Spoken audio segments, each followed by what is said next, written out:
party last night. You come back with a big fight. You say you must eat the do that. Really, my dear, it's the funk like a bat.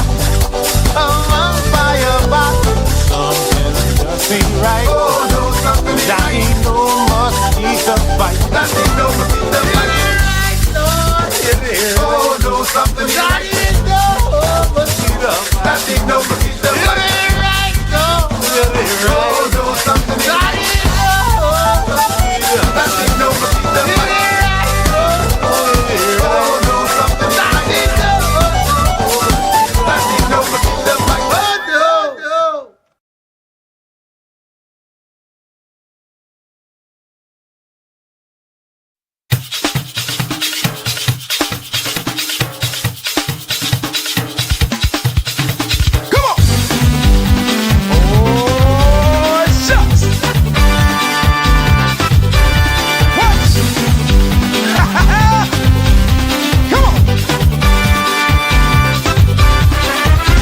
Buy your roses, good boys buy your house. Bad boys just give your problems, leave your lone doubts. Good boys want married, bad boys want play. Good boys want settle down, bad boys want stray. Bad boys play it cool, live a life of sin. Good boys play by the rules, good boys gonna win. Bad boy then lick you down, drag you around like rug. All these good men around, she want a thug. I gave her kisses, gave her plenty hugs. Girl, what more do you want? She wanted the what? Oh no, I can't believe this, man. Woo! Hey! Yeah, look here, all these good men around, man. Check this out, listen. That man been kicking you in your behind, and you say you're gonna let him go the next time.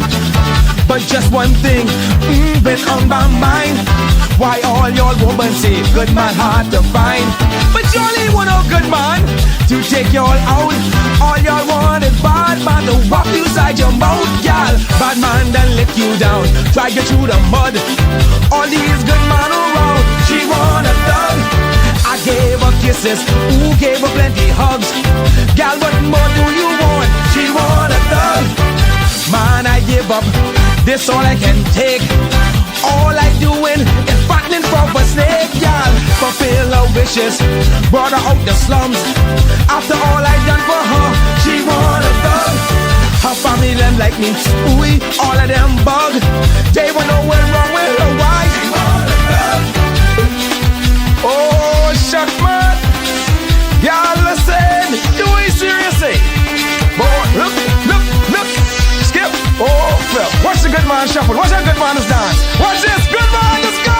Man, what's wrong with me? Listen, cause my ears in pairs, my nose in pairs, my tongue in pairs. I ain't got 16 tattoo all over me. What's wrong? Because I won't be clean. Is being clean a crime? Let me know, man. Look, she want me make it nice and pay the bills. She want him do it twice and give she thrills. She let him boot she up and break up she back. She want me pay the doctor to fix it back. Bad man is babu, good man is the best. Bad man keep you up all night, good man let you rest, girl. This man then lick you down, drag you around like rug. All these good men around, she want a thug. I gave her kisses, gave her plenty hugs. Girl, what more do you want? She want a thug. Hitting a woman, don't make you no man. Yet she won't be with you, I don't understand, girl. Fulfill your wishes, got you off of drugs. After all I've done for you, she want a thug. Her family them like me, nah, all of them bug. They will know what's wrong with her, why? She want a thug. What? Bad boy then lick you down, drag you through the mud. All these good men around, she want a thug. I gave her kisses, we gave her plenty hugs. Girl, what more do you want? She want a thug. Good boys, get you straight, make sure you're fine. Bad boys, leave you broke with baby to mine, girl. Fulfill the wishes, brought her out the slums. After all I done for her, she want a thug. Her family them like me, oh, all of them bug. They will know what's wrong with her, why? Why? Man.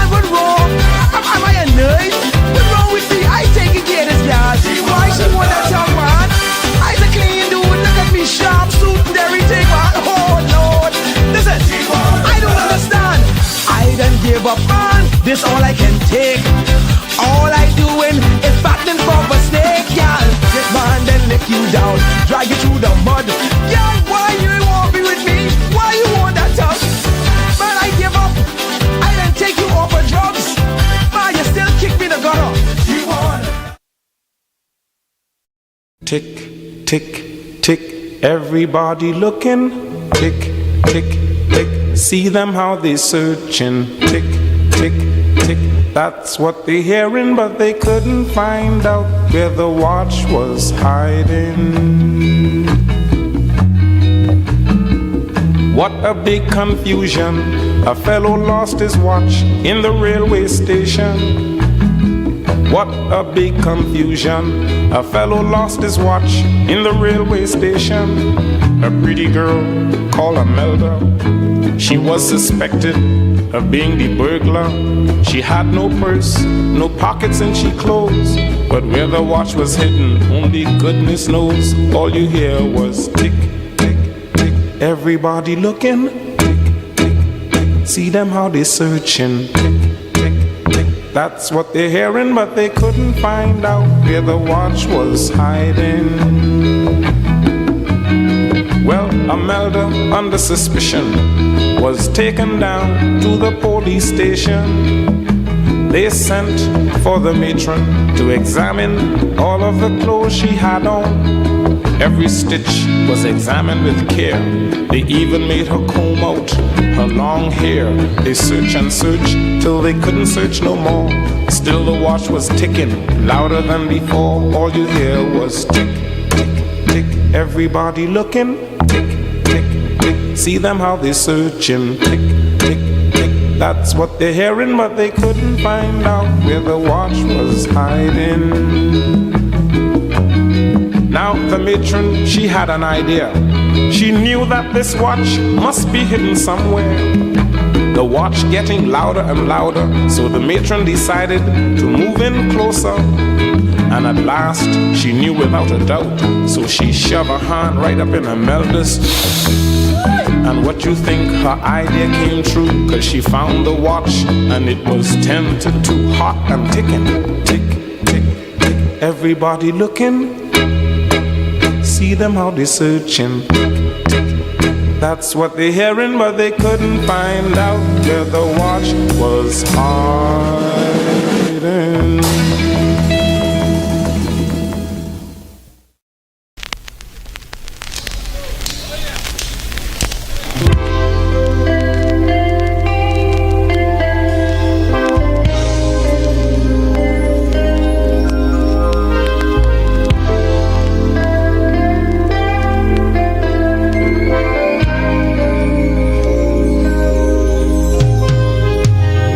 Tripping out on the morning sun.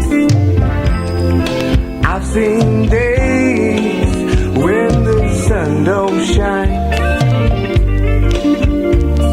and rain falls. It's the beginning of a day. Tripping out on the morning sun. Another day, Lord, has just begun. People laugh at their dreams. What does it mean, my friends? Before the sun, before the sun goes down, they will be dying. And everyone is dying. It's the beginning of a day. Whoa.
Is this a party or what? This the big bad, sir. Take it out. Oh yeah. Let's do it, y'all. Tonight the mood is right. Gal them look so nice. Keep on playing this sweet down music. Say the people can't refuse it. Outside in the open air, holding my baby oh so near, with one hand in her hand and one arm around the waist. We having a Party in the backyard. oh yeah. Party all night long. We gonna Break and scrape until the morning come. we're gonna Party till the break of dawn. yes man. Party, party. Oh yeah.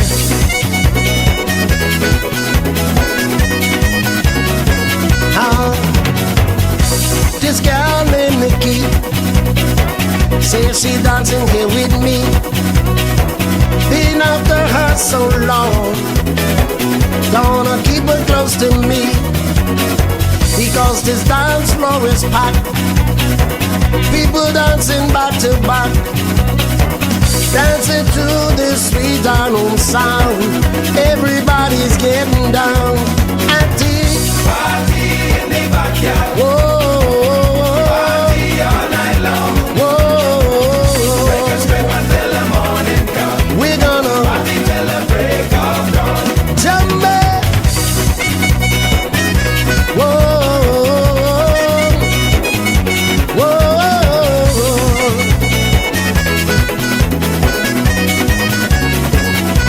Play it again. Whoa, whoa.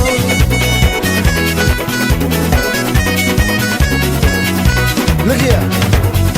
This woman got me hooked by the way she whine and how she look.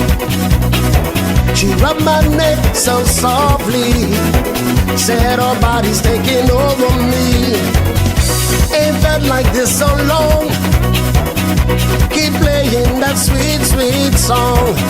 So many people out here look like we having an affair. We having a Party in the backyard. whoa, Party all night long. whoa. Break and scrape until the morning come. We're gonna Party till the break of dawn. we're having a Party in the backyard. whoa, Party all night long. Break and whoa. scrape until the morning come. We're gonna Party till the break of dawn. oh, Party in the backyard. whoa. Party all night long. We're gonna Break and scrape until the morning come. Party till the break of dawn. we're having a Party in the backyard. whoa, Party all night long. whoa. Break and scrape until the morning come. We're gonna Party till the break of dawn.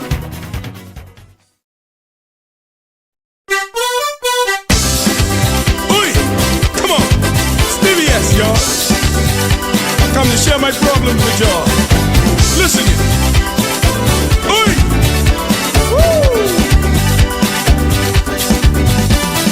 You told me you like the way that we used to be.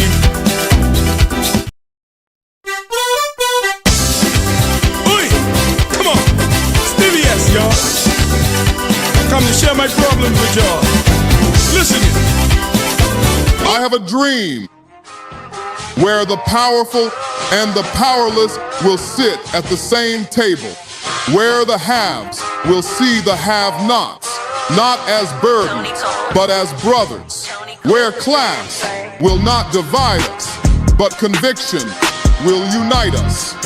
I have a dream that the oligarchs will remember we must all eat, that the brown-faced neo-colonialists will remember who they are and whose they are. I have a dream that fraternities will build beyond internal architecture into a national bond, that the walls of design will give way to the bridges of brotherhood, not a fraternity of symbol, but a brotherhood of substance.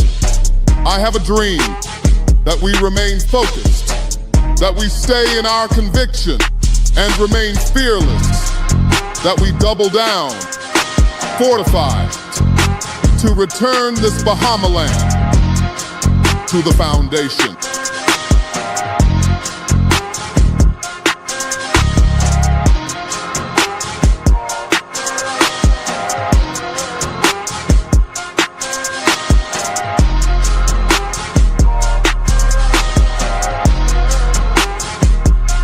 Good afternoon, ladies and gentlemen. Christmas. Well, it ain't here yet. My anniversary tomorrow. My wife ain't talked to me about it yet. I love her so bad. She just make me sick sometimes. But I love her. Big time. Guys, it's a beautiful day. Grateful to be in your company. Always grateful to be jamming with you on this. You see the little festive situation? Christmas is here. It's coming. I think Christmas is going to be coming sooner for somebody on Monday. I just want to be decent and you. Listen, I know that there's excitement in the air. I know you're trying to figure out, oh Lord, who gonna win this thing? Who gonna win this thing? It's gonna be an exciting time, man. I'm always grateful to be in your company. Grateful to be here with you. Grateful to jam and be in the land of the living always. I want to be able to say to you, if you're celebrating your birthday, if you're celebrating an anniversary, happy anniversary to my very good friends, Bradley and Shalia. Very good friends, and Bradley's like a brother to me. He and I grew up together. Went to the, oh Jesus, I got my light on, right? Went to the same high school. Went to the same primary school. You know, we grew up together over the years. And so I'm looking for a good picture. He always putting pictures up. I'm looking for a good picture to be able to give you of Bradley and Shalia celebrating their 20th anniversary.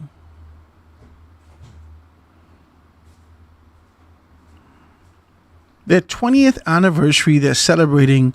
Tomorrow I'll be celebrating my 22nd anniversary.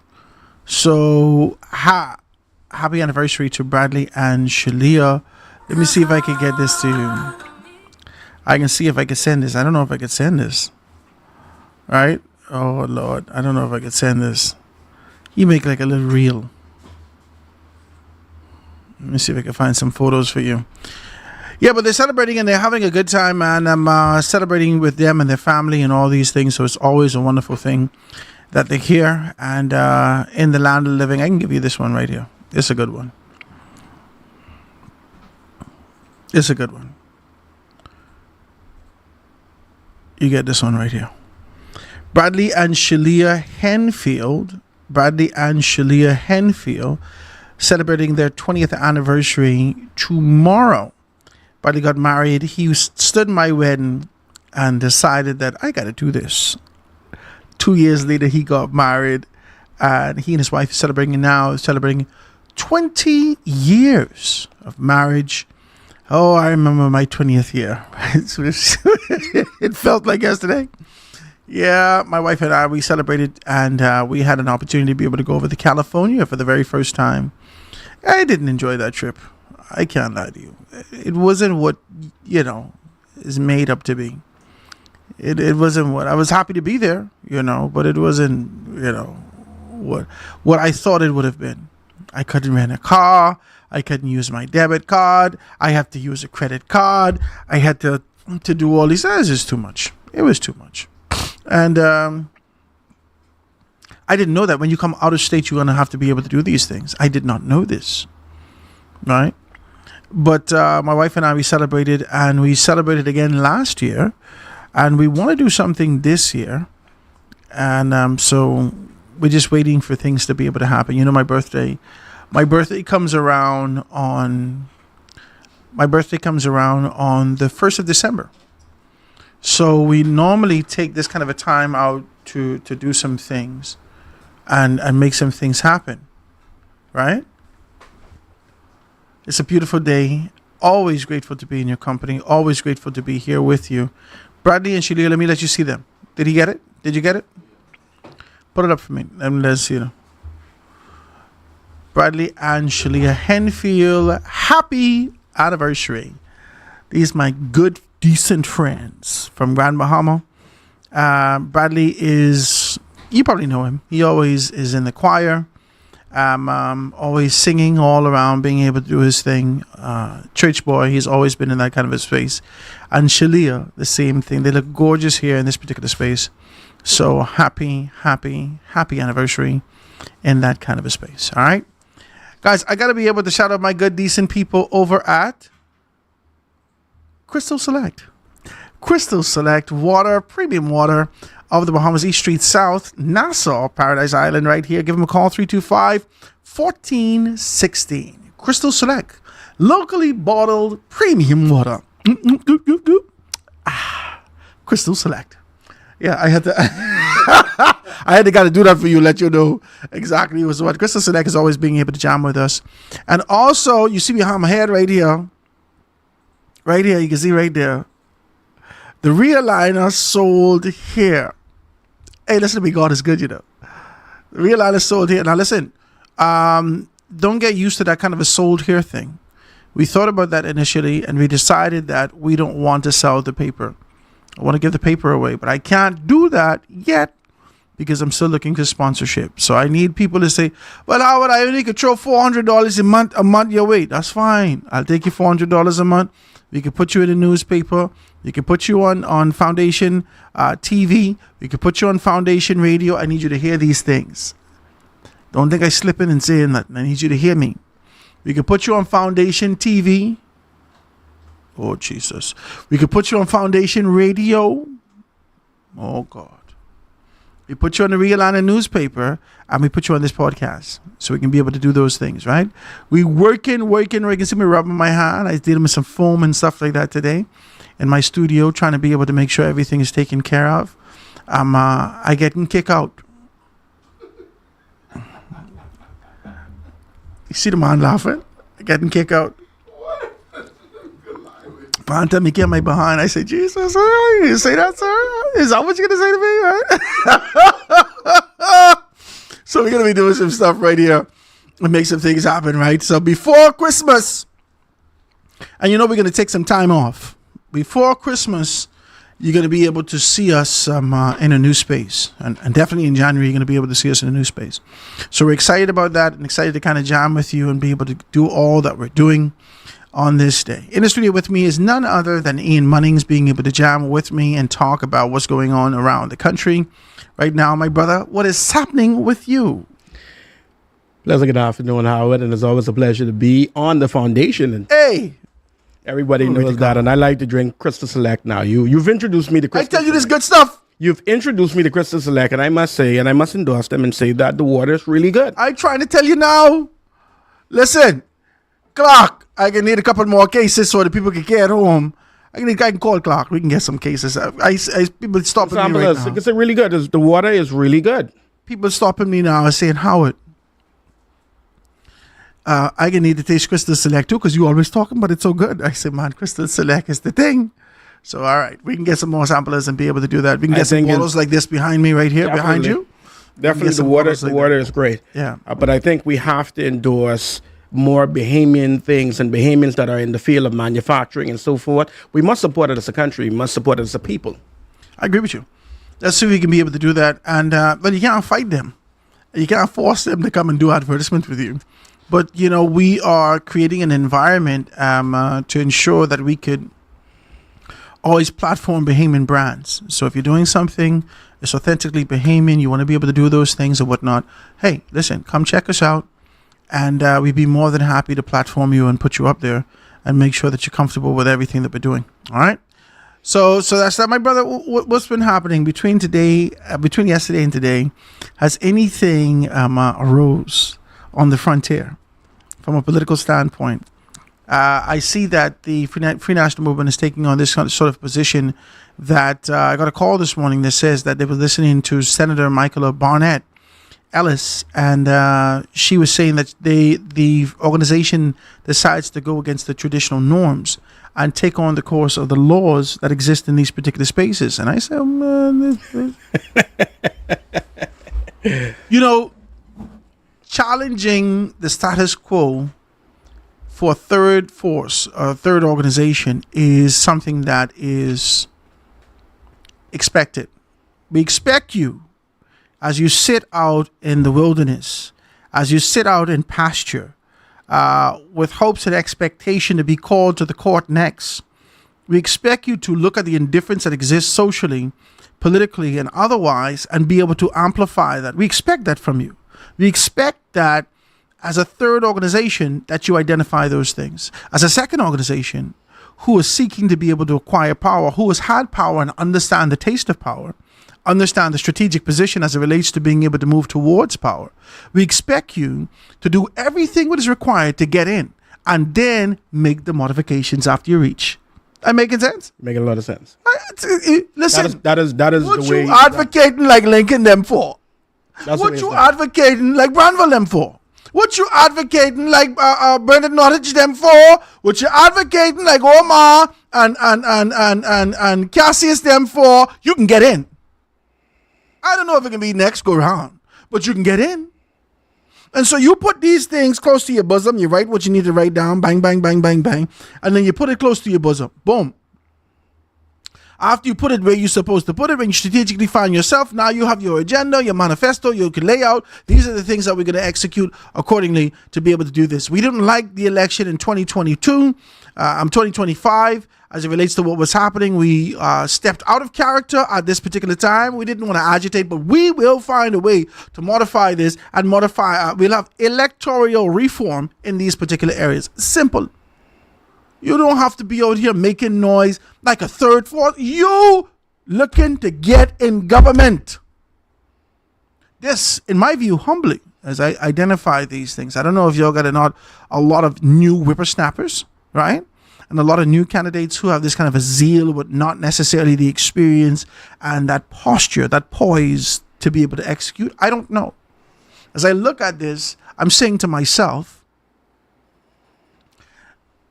this ain't supposed to be this ain't the FNM that I knew. Talk to me. Oh, definitely we're seeing a difference in people. I mean, a lot of the candidates may not... Difference in people. Yeah, definitely, because this is not even the same kind of candidates that we're used to. So we're seeing a lot of new things that are submerging out of these persons. And so we're looking at these people that are saying something to the people. This is what we want to do. This is what we're doing. I don't know if it was a matter of appealing to the younger generation. I can't say. But whatever it is, I think that you would have been right on the spot with it when you started to say that once you're in government, these are the things you jog down, and then you would have the FNM can get back to those government things. Eventually? Definitely, we have two parties within the country. I mean, there's only left or right. Okay, that's what I'm saying to you. So the FNM, Eventually. if the FNM will get back in the government eventually, whenever this is. Whenever that is. Okay? Whether it be 2026, whether it be If this 2030. this is what we see in terms of the dismal actions and hyper focus on one project under the Christie administration, the last Christie administration, we knew that the FNM would get in now. Okay? If this was the hyper focus that the Free National Movement had played under the last Ingram administration, we knew that the opposing government would get in at this point. The issue that we have now is, as we look at the landscape from a political standpoint, as we look at the landscape, as we look at the country, as we look at these particular things, and we identify this, we cannot say to you that Brave Davis is making so much horrible steps that this is a shoo-in for the Free National Movement. We can't say that. Because Brave Davis is not making horrible steps. He's strategically and specifically identifying these micro steps that he needs to take. Take care of this, take care of that, and not looking at this macro concept. He's looking personal, he's going local, he's dealing with what he has to deal with, he's ensuring that people are taken care of, that he's moving on to the next thing. And because of that's what he's doing, I'm looking at this and I'm seeing that the temperature of the country is not the same temperature that we've experienced before. It's not that kind of disdain and absolute hatred, this disregard for the government of the day. Now, I must tell you, there's a lot of small fires that keep popping up in this country. We can see them. There's a lot of small fires that the Davis administration have to continue to try to be able to extinguish with political decorum. There's a lot of small fires that are continuing to be able to billow out in the society. And as we identify those things, the Davis administration is dealing with those every time one pop up. You got to deal with it, whether that's death, whether that's piracy, whether that is this sort of what else they had to deal with, climate change and the shifting of the administration of the United States of America, the relationship that exists there, whether that is trying to be able to figure out what do we do as we look at Trinidad and Tobago take on a significant position, almost allowing the United States to be able to settle in their space, and all the ships being able to come in and focus on Venezuela. As we look at that and make a determination as to whether or not this is a siege on the Caribbean as a whole, this administration got a lot of little fires that they're going to have to deal with in terms of moving forward in the country. And so as we look at this, I still don't believe that Brave is making so much horrible steps that he will be ousted in 2026. I think the consensus of a lot of the Bahamians, on the ground, when they speak and they speak about in regards to the prime minister, I think that they are stated that maybe the people around him may be doing some things that are causing him not to be able to really look at the real issues of the people. I think that I'm going to be the devil's advocate at this moment, right? I've seen the Bahamian people on the ground, and a lot of them come and a lot of them say certain things. The devil's advocate? Yes. Okay, Beelzebub. Go ahead, let's go. We're going to be the devil's advocate at this moment. Okay. The people said, look at the cost of living. Look at the light bill. Look at the VAT. Look at the pensioners would have to pay this thing. Look at inland revenue with regards to real property taxes. Look at, these are the issues that they're looking at. And then they're saying that, like during the Christie administration, I think that what caused Mr. Christie is during that anchor projects, where a lot of those projects that they intended to do but never completed. And they're asking, are we seeing the exact same thing? Are we seeing that the members of parliament are off a leash and not being put on a leash in regards to how they're operating within the country? These are things the people are saying. And we're saying that I think we read in the newspaper the other day, Mr. Hanchel, Walter Hanchel would have spoke about the increasing numbers of persons coming on the food lines. And we're talking about increasing numbers of the children that are left. I'm just waiting on lunch. As a government as a whole, do we focus on feeding the kids in the morning, or is that giving us an indication of the parents and their positioning within the waterline? I don't know. I think this administration is eager, enthusiastic, and trying to be able to do what they're supposed to do. Feeding the kids in the morning, historically, we've had a legacy issue with hoping that we could be able to mitigate against some of the issues that we were having in terms of horrible grades, in terms of the information that came out of primary schools and even high school, junior high schools, that spoke to the fact that kids aren't focused, they can't do this, they can't do that. And as a result of their lack of focus, we believe that they haven't had much to eat. We've had this lunch school program, and a lot of kids are going to school for the lunch school program. Despite the pride, despite these particular things, they need a meal. And so it was not a poor or a bad idea that the government actually identify and ensure that they feed these children. However, just like any program that you continue to be able to give people, right? And I'm going to make an analogy, and I don't know whether or not I should, because I don't want to equate the Bahamian people with a stray dog. That's not what I want to do. I was about to give an analogy to be able to say to you, once you give someone something that was in a deprived position, they show up with their hands open all the time. They show up with the expectation that you would give them all the time. On Thursdays, like clockwork, you could be able to set your watch to the fact that people can be out in the front of Bishop Pancho Place first thing in the morning. You could set your watch to that. You understand? Whether he's sick, whether he's well, whatever it is, on Thursdays like clockwork, these people are out there sitting down waiting for food. On Wednesdays, Super Wednesdays, over at Bishop, I'm through 2nd Street, The Grove. If you go there, you can find a line. It's just what it is. People are going to be there. I don't know the day that on Meadow Street that Salvation Army? No. The pastor.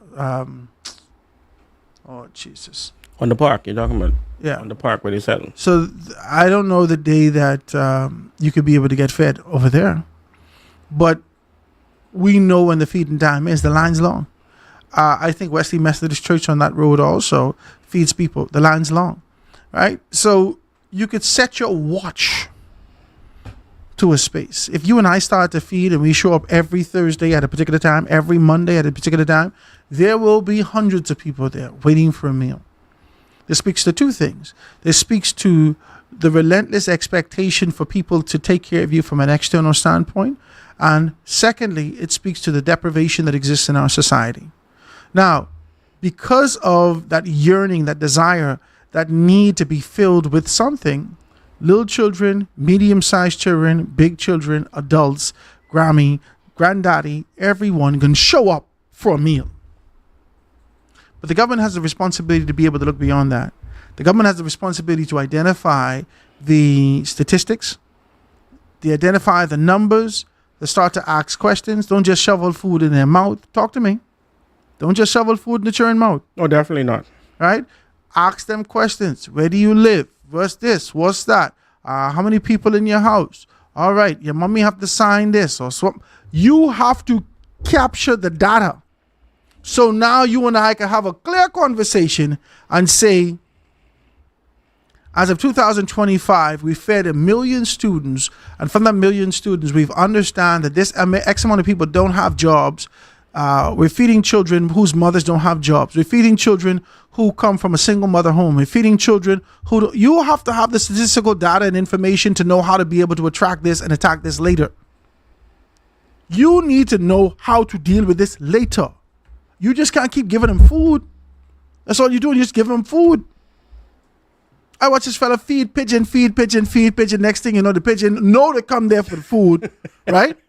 But he tying something to the pigeon foot, sending them off. You got to wake. You got to do something. You wake for me now. Hey, yeah. Go to England, drop this off, and come back, and I got something for you to eat here. And the pigeon go because their food is the payment, and so they know that occupation is required. If the pigeon know, my God, you got to know. And so the government of the Bahamas, even though they're excited about being able to feed 1 million people, and we continue to be able to congratulate you, and we support you, because we know that there is significant lack in our country. But we must say to you that we must capture the data to identify what family structure these people come from. What's the education of the mothers and the fathers in these particular homes? What needs to be done to ensure that we don't have to take care of this? What's the living environment that these children are coming from? Where are the majority of people that you're feeding, right? Do they come from the inner cities? Do they come from the outskirts? You need to know this data.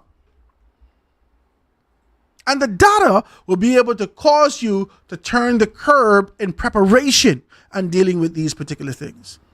The data will be able to say to you, maybe we need to be able to have more concentration education in the city centers to teach them how to be able to deal with this, how to deal with single parenting, how to deal with money management, how to deal with job employment, you need to figure this out, because you can't just continue to be able to put a band-aid over a gushing wound.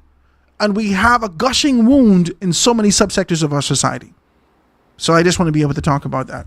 And this is another thing that the government of the Bahamas had to be able to deal with as it relates to one of those fires. I want you to listen to this language. I want you to listen to the reports and how the reports has stated piracy in the Caribbean.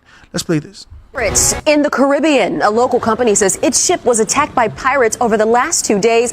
And if you look closely, there's video of the pirates raiding the ship. And we have some new photos obtained by Action News Jax today showing Bahamian police aboard the barge right off the coast of the Bahamas. I'm Tanika Hughes. And I'm Yona Gavino. The police originally told the company they wouldn't help because of possible violence. The ship was on its way from Jacksonville to Puerto Rico. Action News Jack's Jake Stofan joins us live on the North Bank. Jake, you spoke with a maritime attorney who says this type of crime is extremely rare in the Caribbean. Extremely rare and possibly extremely concerning given the importance of this particular shipping lane. As one source described it to me, this shipping route is essentially Puerto Rico's lifeline, and if it were to become too dangerous to traverse, that could have some serious consequences.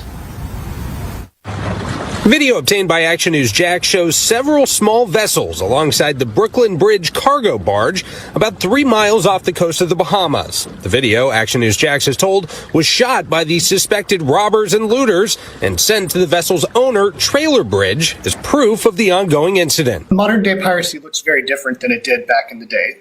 As you pointed out, they're smaller, faster boats. The act of potential piracy is an incredibly rare sight, according to maritime attorney Adam Dietz. Photos obtained by Action News Jack show emptied out cargo containers once full of household supplies and food. A large commercial ship being commandeered by local pirates in the Caribbean is very unusual. Trailer Bridge tells Action News Jax the vessel was boarded Thursday after the tugboat pulling the barge experienced a tow wire failure that grounded the barge 2 days prior. The company contacted the U.S. Navy, Coast Guard, and local police, but Bahamian officials told the company they would not engage, quote, because they feared possible violence. It's unclear based on the photos and videos whether the suspected robbers and looters were armed, but Dietz says generally acts of piracy are not carried out with the intention of physically harming crew members. It's based in money, not necessarily in violence for the sake of violence, but they do resolve badly sometimes. Newly obtained photos show the vessel has been boarded by Bahamian police, and the smaller boats that once surrounded it are nowhere to be seen.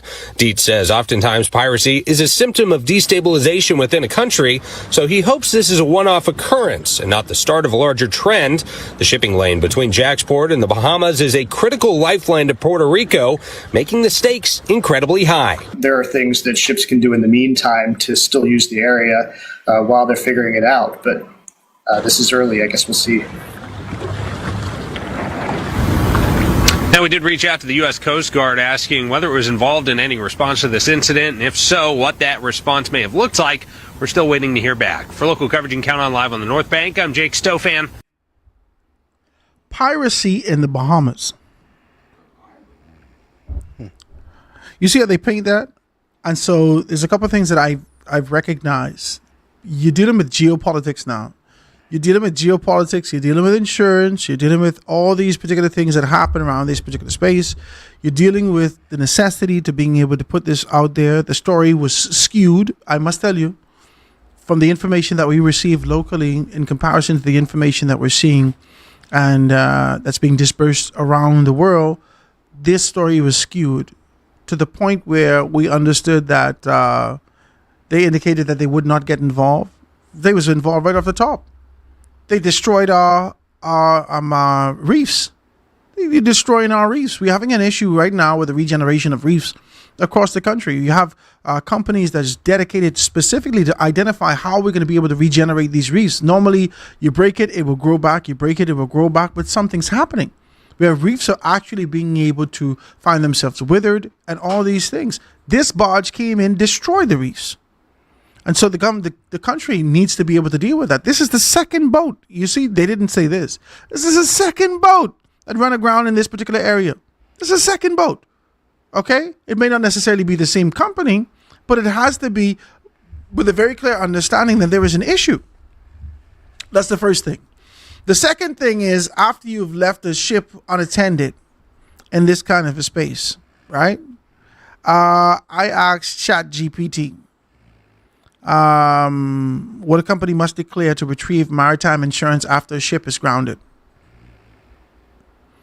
What a company must declare, the declarations. Let's go through it. All right, maritime insurance companies require a very specific statement supported by the evidence to validate the grounding was accidental, unavoidable, and properly handled. So below is the standard format of what must be said. 1, a declaration of the incident. The company must ensure a written notice of loss standing when the grounding occurred, where it occurred, how the grounding occurred, what is the damage, immediate action taken to prevent the further loss. And then this is often phrased like, on such and such a date at approximately this particular time, our vessel, this name, grounded due to a navigational or condition or manufacturer failure, so forth and so on. The incident result in damage of the hull and potential loss damage of cargo, onboard equipment. Immediate mitigation measures were taken as per safety protocols. I'm trying to read something to you. You understand again with this? Do you understand what I'm saying to you? This company ran aground. They can't fix it. And they won't be able to run in nobody's house to get them washing machine, them dryer, and all those things. So you have to call this a loss. It would have been better for this ship to sink at the bottom of the ocean than for them to be able to identify, and the companies who gave you their goods to identify their goods being disbursed in the Bahamas in this. So now you got to call the Bahamian people thieves. You have to call them thieves. You can't mitigate against that. You can't run around that. You have to identify that this is piracy. You have to. Not for your geopolitical posture, not for the language that exists between these two countries, for the retrieving of your finances. You have to let them know that we've done what we can, but we can't stop people from thieving. And this is what happened. Then they say, hey, we asked the local authorities if they can get involved. They say they wasn't going to get involved.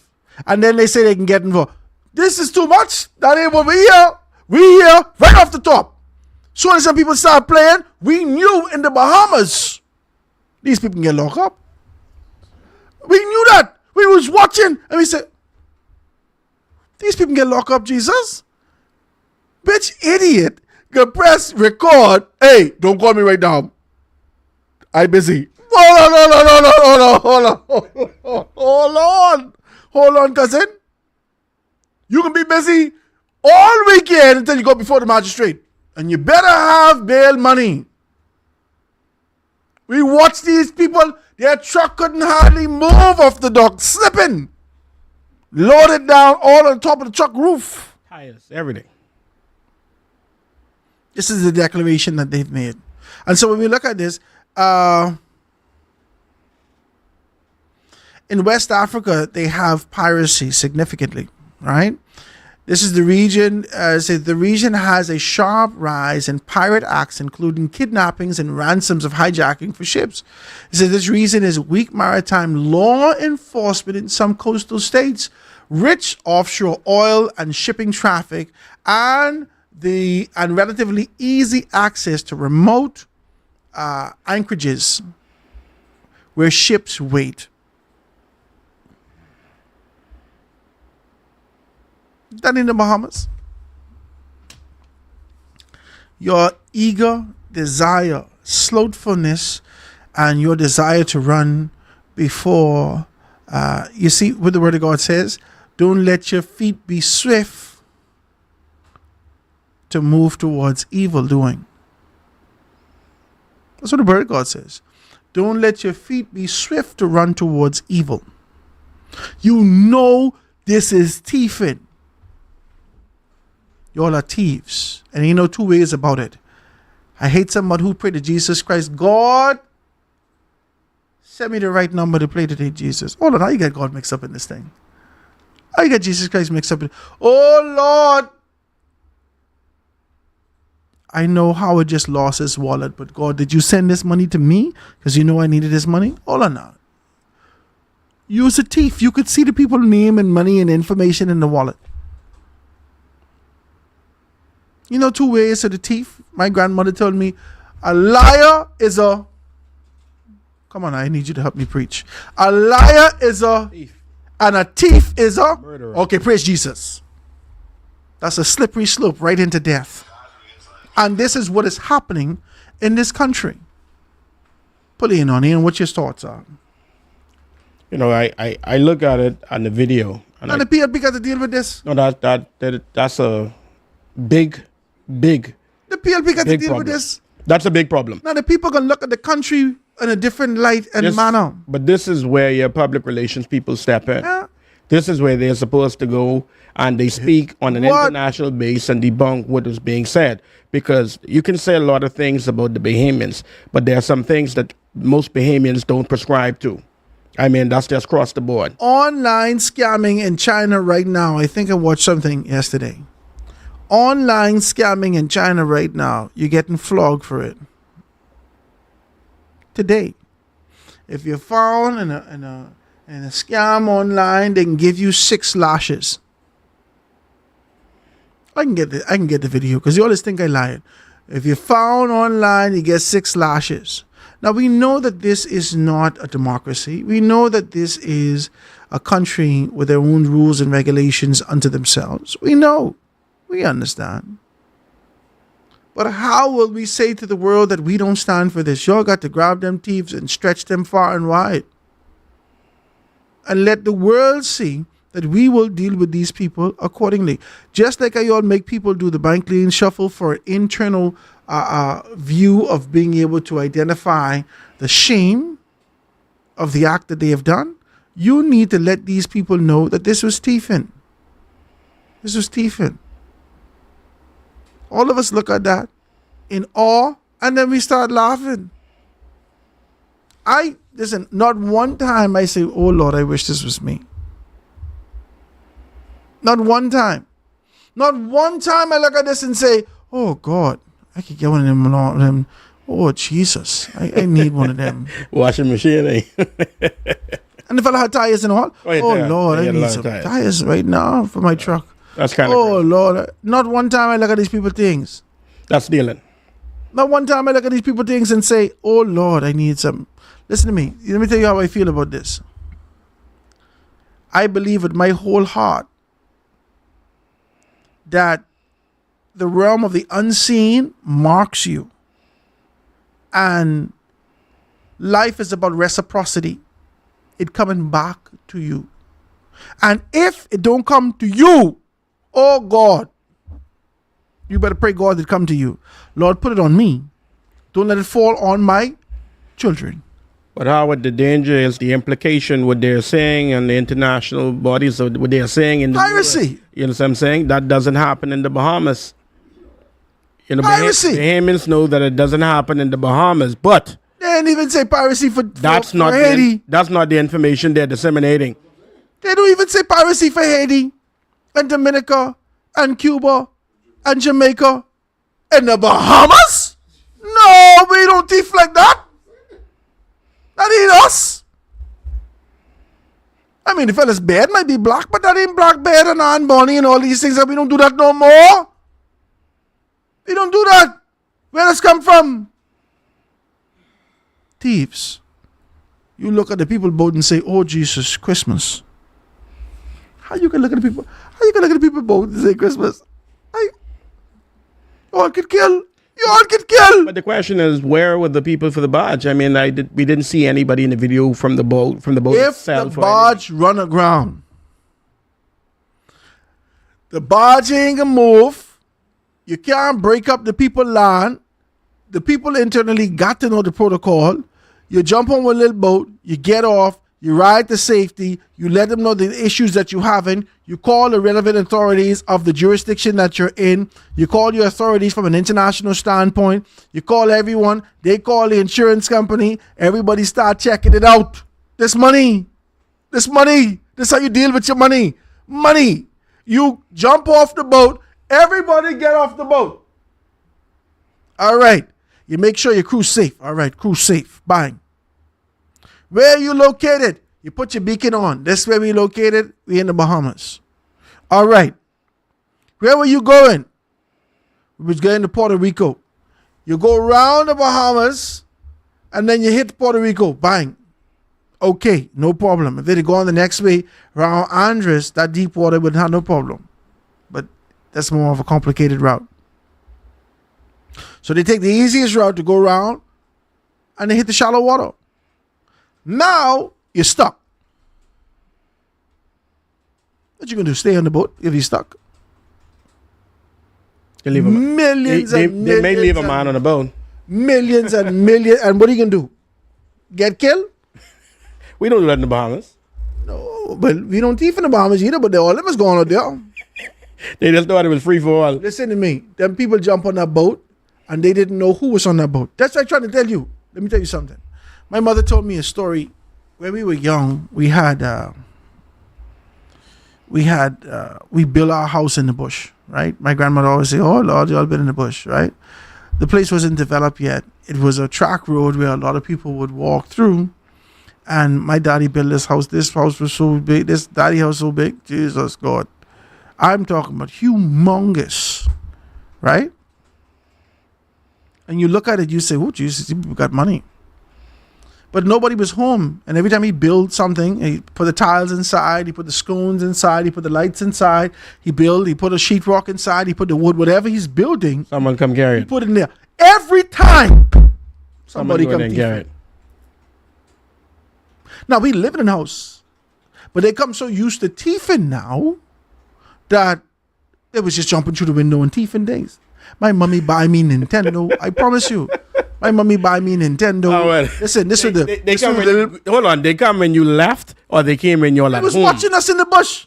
They sitting down waiting for everybody to go, and then they jump through the window. We lock up all the doors. The only window was open was a little small bathroom window my daddy had there. Where we had a music room, right? My daddy's a musician, so we had a music room, right? They pushed the little boy in the music room. They pushed the little boy to the small bathroom to open the door in the music room. I used to come home from school. We used to walk home from school, and then the routine was to stay by Grammy for a little while, right? I told you all us live in the same yard. So my Grammy, my uncle, my mommy, my uncle, right? And then my property behind that. I come home early from school. Well, it wasn't really early. It was like, in comparison to how I come home, I normally come in the house around 5:30, right? I come home, we go by Grammy, we watch all the Animaniacs, we watch everything. This is what we used to do after school, right?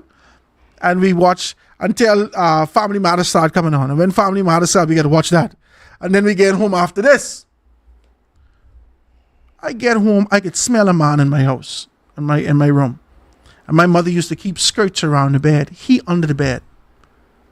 Every hair on my body jump up. I couldn't believe this. I said, Jesus God, this man can kill me. I run out. My uncle got a shotgun. I run out to my uncle. Uncle Derek. He said, come on, let's go. He don't need no excuse. He want to shoot somebody in the eye. He said, come on, let's go, right? Let me get there. The door bust open. The boy run through the bush, whoever the boy is. We found out who he was. Long story, I tell you this story. My mother stayed home. She was a manager for American Eagle. She stayed home a little late. My father took the car to do something, and then he was coming back for her or something like that. She stayed home. She's getting dressed one day, and the fella jumped through the window whilst my mother was in the house. She doing her hair with a blow dryer, right? And as she doing the blow dryer, looked like a little gun. As she doing her hair with a blow dryer, did she say, the fella walking there, she said, baby, if you see the knife this man had, it looked like Crocodile Dundee. Wow. Big knife, right? And she say, she didn't know what to do. She take the hair dryer and she pointed towards him. She said the fella couldn't believe it. He jumped out the house. So he jumped through the window. He thought he was dead. He jumped through the window, leave one of his shoes, break off running in the bush. I point to you. When these fellas go thieving, you better have something on you. Because you don't know what you're going to meet. You're a bad dog. You don't know what you're going to meet, and you're gone on the people boat. Suppose somebody to shoot you. They would have been justified in their position of shooting you. Are you joining the people? How you could jump on the people? You didn't just jump on the boat. You clipped the damn people's seal. How you could go on the people, you go on the trailer and clip the seal. And then you call your cousins and say, hey. It reached me. It land. It land. We just hit a lick. How you could do that? You don't know who on this boat. These people, the only reason these people wasn't armed is because they're not in West Africa. You ever see these clips when the people travel around the world? Heavy machinery. Listen, they shooting at the boats with coming. They telling you, don't come, don't come, don't come. As you get closer, bam, bam, bam. For their life. For their life. They got barbed wire all around the edge of the boat. That's piracy. These people don't need that. They sipping Bahama Mamas. They comfortable. They probably in there eating arroz con pollo and everything. If they get into Puerto Rico, empanadas, they having a good time with a couple of cervezas, drinking and relaxing because this is supposed to be an easy run. I don't want to laugh at it, but the truth of the matter is, like you said, they're stealing. It's supposed to be an easy run. And they're stealing. And you go on the people's boat? But the thing about it is they're stealing, and they're recording while they're stealing. Now the government of the Bahamas needs to leap into action to be able to squash this concept and idea in the international arena to be able to identify the Bahamian people as pirates. This is not who we are. Trump blowing up people in the water off of Venezuela. I just watched a story yesterday. The people right there in Trinidad and Tobago don't even want fish. They say, oh man, if you go down there fish. They don't know. I don't have nothing in the boat. Bang! I'm dead too. They watching people die. Right there, they can see right there, Trinidad, Tobago, Venezuela. You can see all the U.S. ships right there on the coast, on the water's edge. And y'all can play around this time. You see, this is why our people need to be educated to what's happening around the globe. You can't see this is a sensitive time.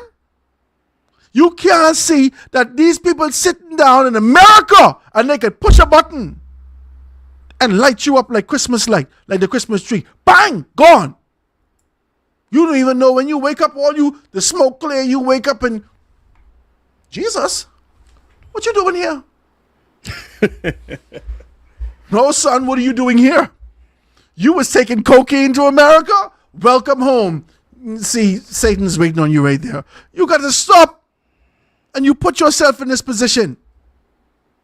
And now the PLP got to go out this fire. The PLP got to out this global fire. They're out in internal fires. They're out in local fires. They're out in national fires. All these things. They're doing these things. And it's peculiar that you're putting us in this particular position. Why you have the teeth? Unnecessary. Guys, let's take this quick commercial break. When we get back, we can talk a little bit more about this. And these bunch of thieves, man. They need to stop, man. Quick break, guys. Gonna be right back after this.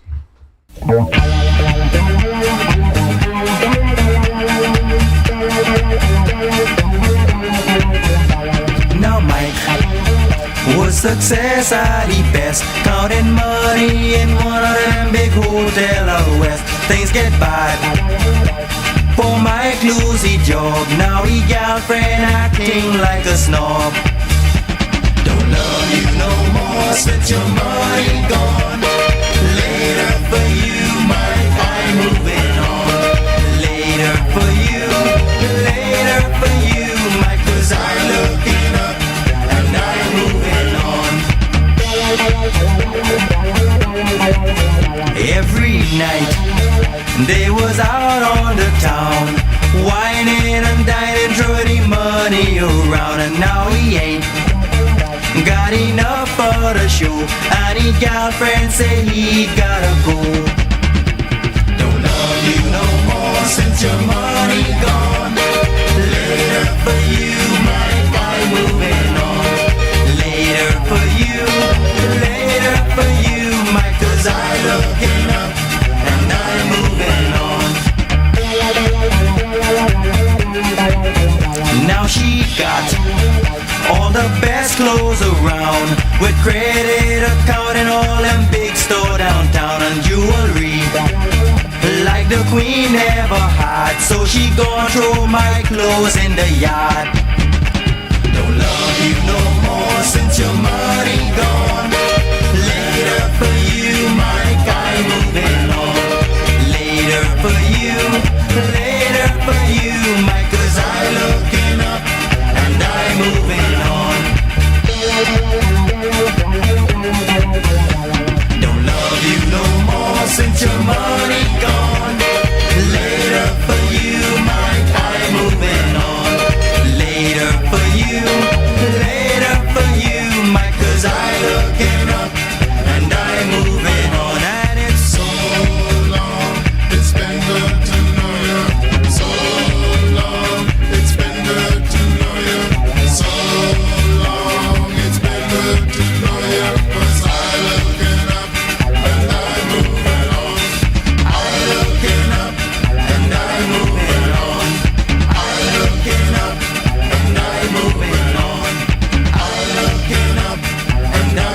only saying, only the echoes of my mind.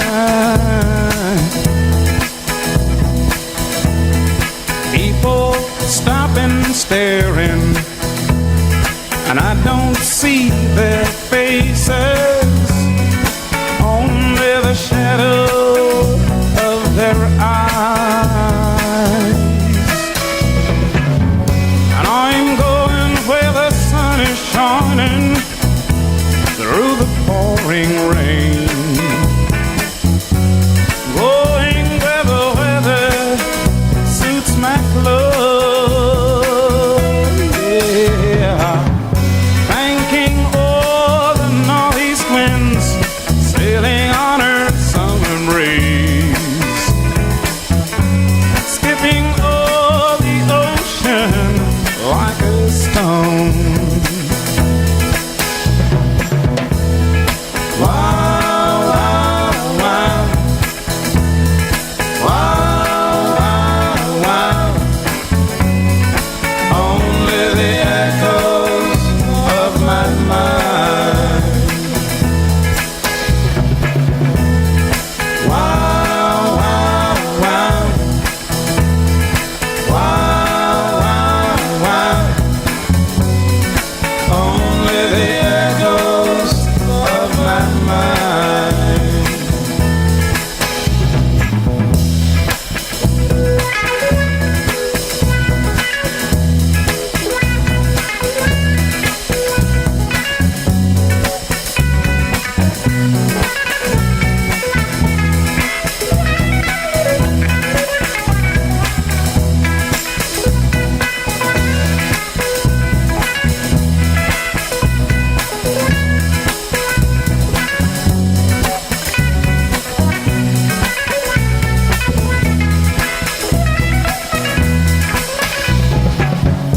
I'm going where the sun is shining through the pouring rain,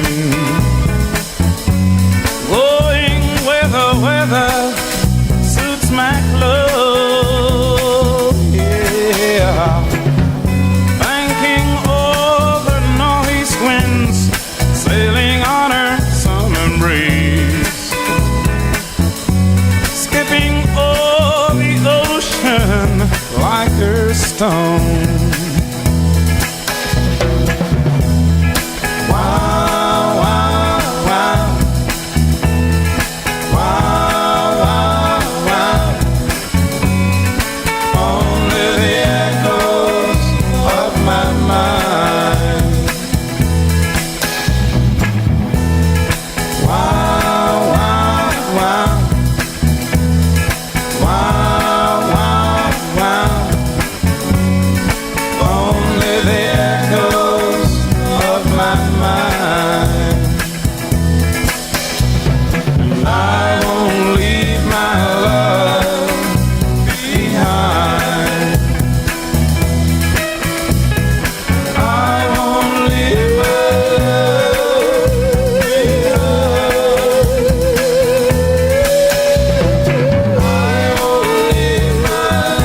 And we are back, ladies and gentlemen, the Foundation with Howard Grant, as we continue to be able to talk about these things and the stupidity that's beaming and billowing and sliding out of the Bahamas that we don't know. What are you doing? What are you doing?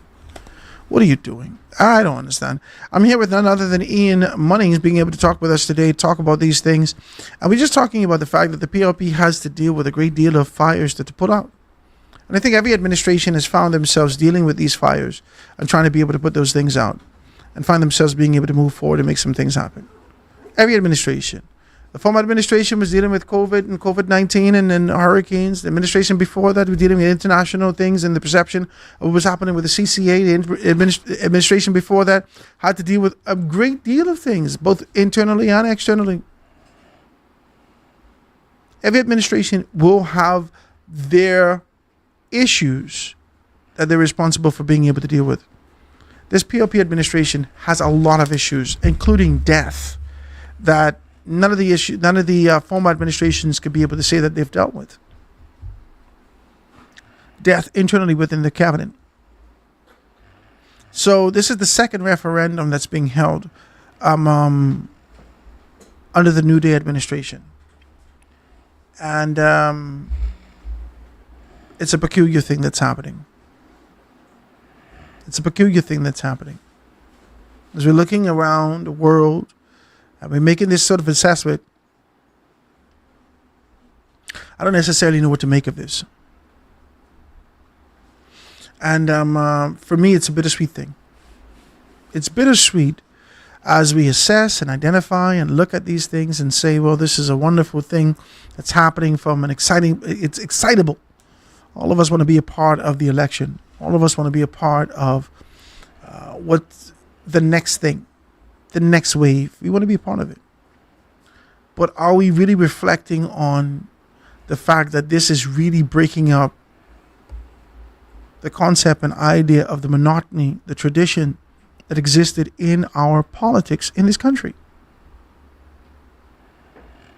Bananas. Bananas. That's what it is.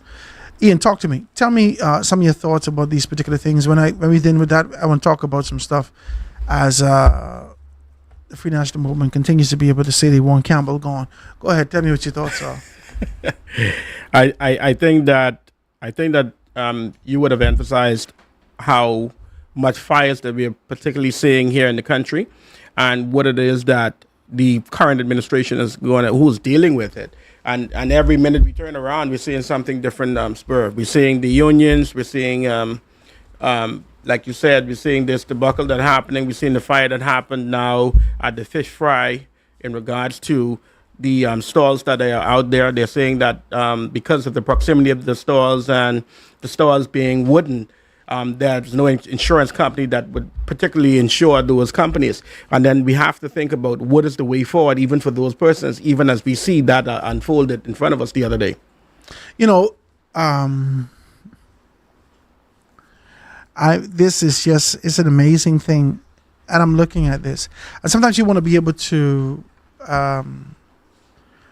your heart gets heavy and you do everything that you can with the hopes that everything could just stay as it is. All right, I could do this, and this once these things don't happen. But things just happen every day. And I think that this life is challenging this administration to leadership. Life is indicating the next dispensation of leadership. Thank you. The next dispensation of leadership in the country requires a challenge. None of us can grow without tribulation. That's what tribulation comes for. It didn't come to kill you. It come to make you stronger.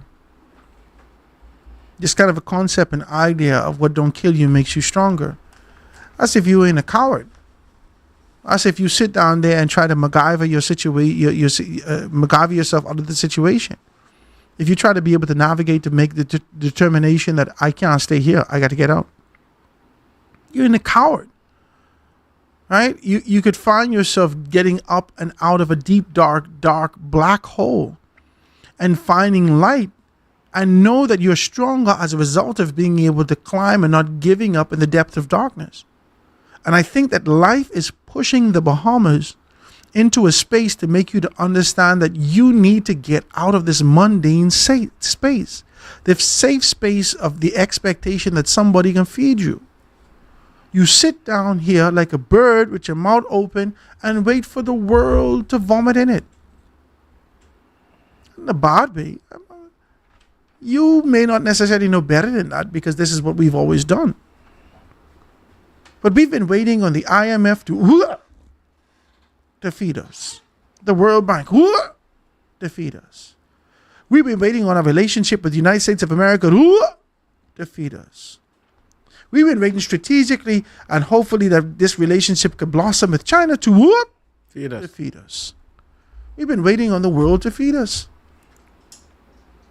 And in the midst of our posed potential posture, our poise,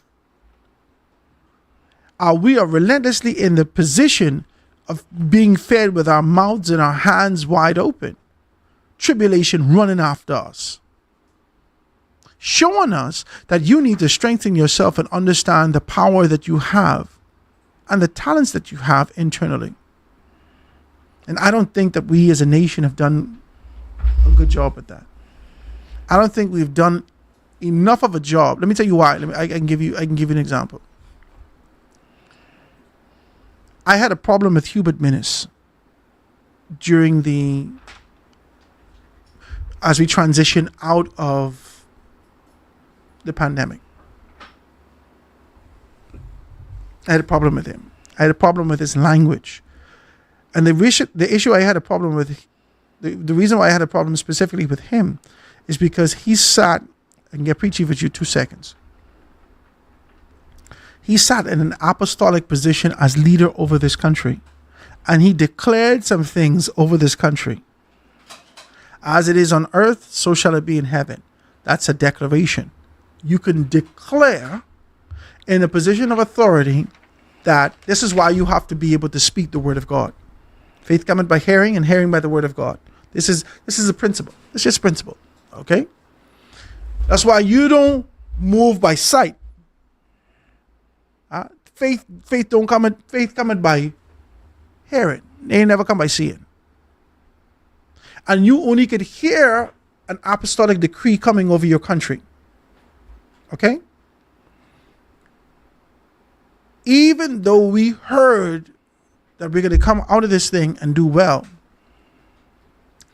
our apostolic leadership out of Minnis sat in a position and said, we're getting back to normalcy.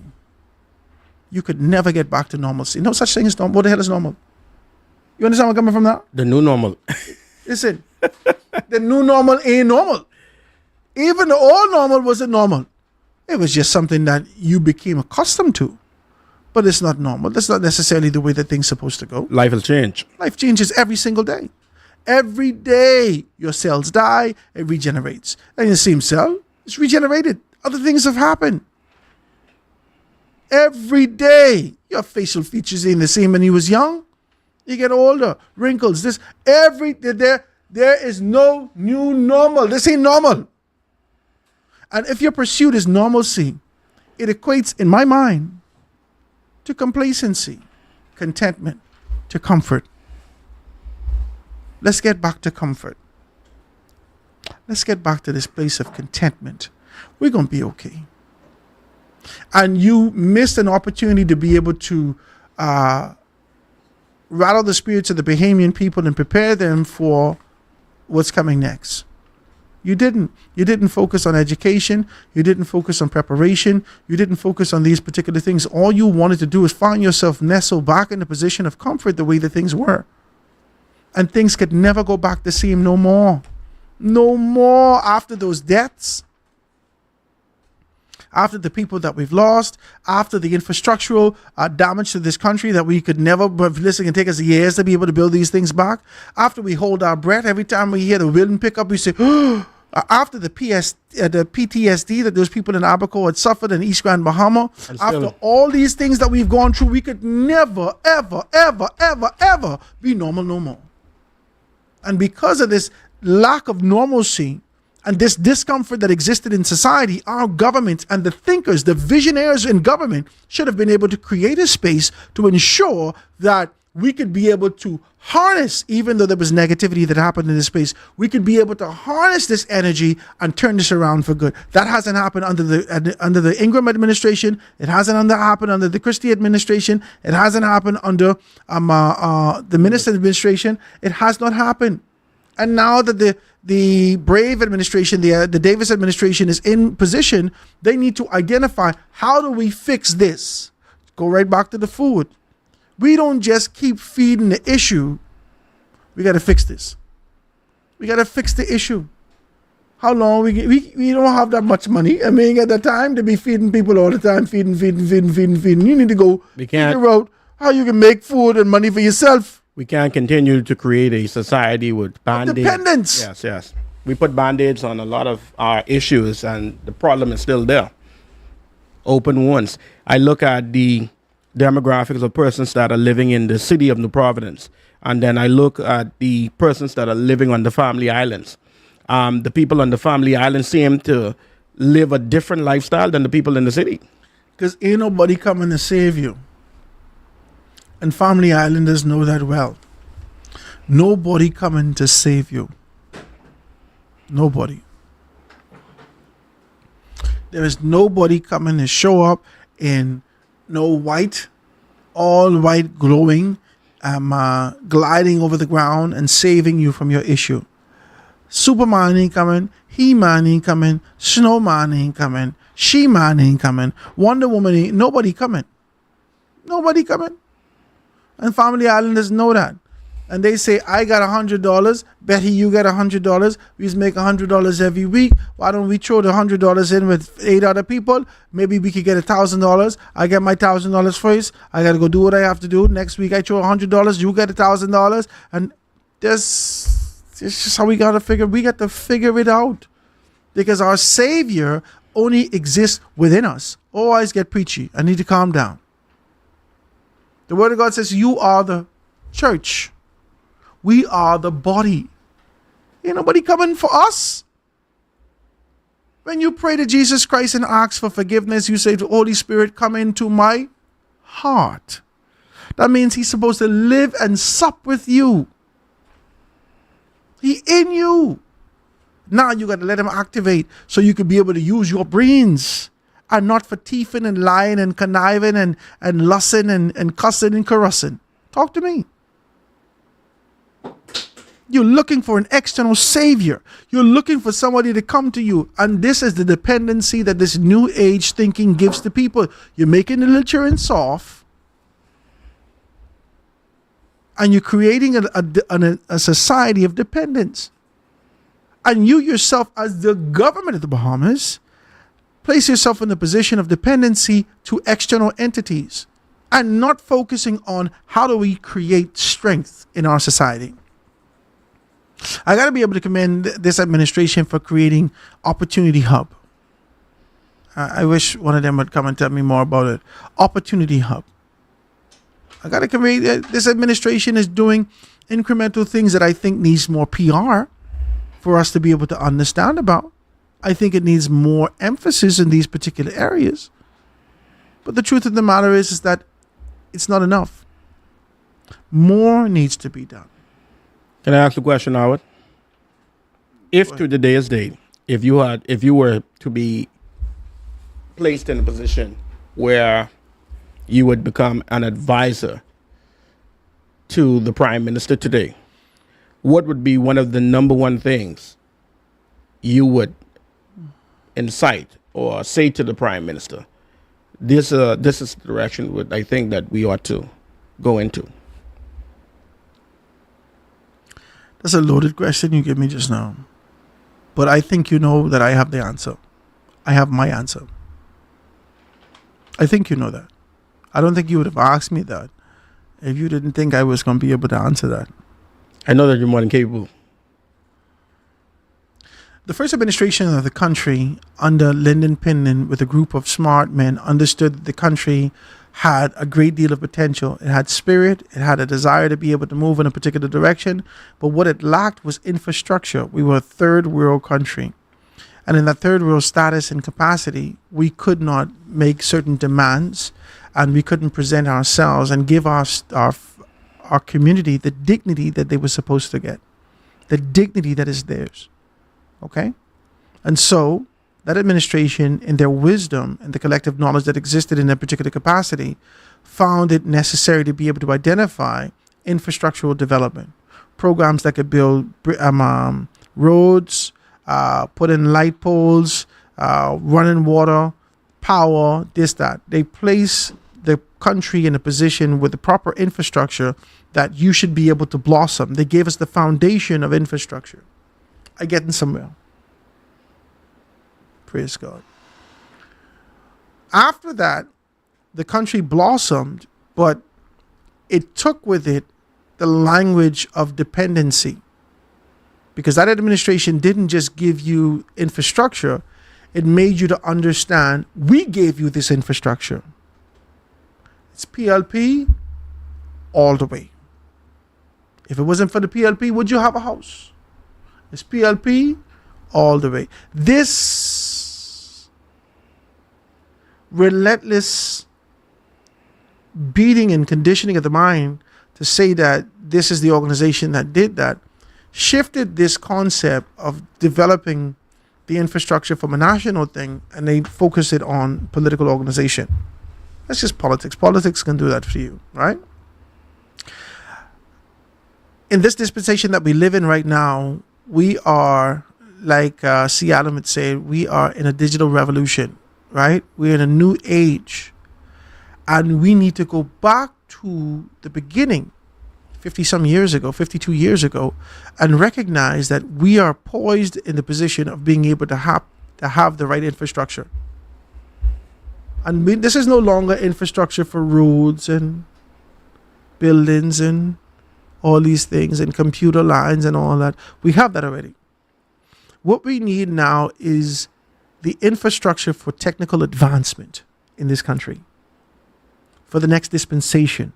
We need the infrastructure to be able to ensure that our educational system is structured properly, to ensure that our children have the capacity to understand that they can be able to monetize themselves in various capacities. We need the infrastructure to be able to ensure that we could be able to make those persons who have been working in a mundane capacity within tourism, empower them to understand that they could become leaders in their field. We need infrastructure that could be able to make people strategically put them in the right way and in the right position, that they no longer have to be placed at the dependency of anyone and subservient to anyone. We need to teach them how to be able to fish. That's what Lyndon Pinland said. Either you fish, cut bait, get out the boat. Repeat that one more time. You fish, you cut bait, or get out the boat. You have to. And that was the analogy that he gave in the vision. Somebody give me the friggin' book, man. I had the book. I read the book. I love the book. I lend the book out. I can't find the book. I can't get the book back. Every place I go look for the book, I can't get the book back. This is the vision of Lyndon Pinland, right? I call Obi Pinland. I say, Obi, give me. He talked to me about everything else except the book. I need the book. I need the book. I need the book. Anyway, I got to get the book, right? I got to see if I can call Monique Pinland. See if I can get the book, right? When Lyndon started to talk about, when Prime Minister Pinland started to be able to talk about the foundational infrastructure necessary to be able to ensure that we can grow, that was his dispensation. That was his time. The reason why you can't expect more from Hubert Ingram and Perry Christie is because they came up under his time. They are indoctrinated in the mindset of being able to provide the infrastructure that we already have.